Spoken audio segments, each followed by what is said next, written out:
கேட்குறப்போ இப்போ எனக்கு இருக்க ஒரு டேலண்ட் என்ன வரைகிறது. வரைகிறது வந்து நான் போயிட்டு வந்து ஒரு பெரிய மெட்டீரியல் வாங்கி எதுவும் ஒன்றும் பண்ண போகிறது கிடையாது. ஸோ நின்று நான் டைம் ஸ்பெண்ட் பண்ணுறது மட்டும் தான் என்னோட வேலை.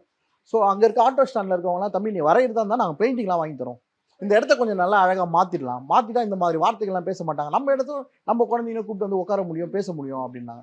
சரி நீங்கள் மெட்டீரியல் வாங்கி கொடுங்க, நான் ஃப்ரீயாக பண்ணி தரேன்னு சொல்லிட்டு ஒரு 1 மந்த் ஒர்க் அது. நம்மளுக்கு டீ காஃபி வாங்கி தரதுலேருந்து சாப்பாடுலேருந்து எல்லாமே அவங்க ஃப்ரீயாகவே பண்ணி கொடுப்பாங்க. நம்மளும் வந்து எனர்ஜெட்டிக்காக அவங்கள ஆனால் இந்த பேக்ரவுண்ட் இதை பண்ணி கொடுங்க, ஆனால் இதுக்கு இந்த கலர் அடிங்க அப்படின்னு சொல்ல அவங்களும் ஒரு ஜாலியாக வந்து நம்ம ஏரியாவை அப்படியே டெவலப் பண்ணுற மாதிரியே போயிட்டு இருக்கும். அப்போ அந்த மாதிரி டெவலப் பண்ணி பில்ட் பண்ணி எங்கள் ஏரியாவை அழகாக நீட்டாக மாற்றணும். நீங்க இப்போ அது ஃபர்ஸ்ட் பாத்திருப்பீங்கல்ல, அந்த அந்த ரோடு ஓரமா இருக்கிற அந்த இதெல்லாம் பார்த்துட்டு அதுக்கப்புறம் ஒரு 1 மந்த் கழிச்சு அதே ரோட்ல நீங்க வரீங்க, எப்படி இருந்துச்சு உங்க வைஃப் குழந்தையோட வரப்போ?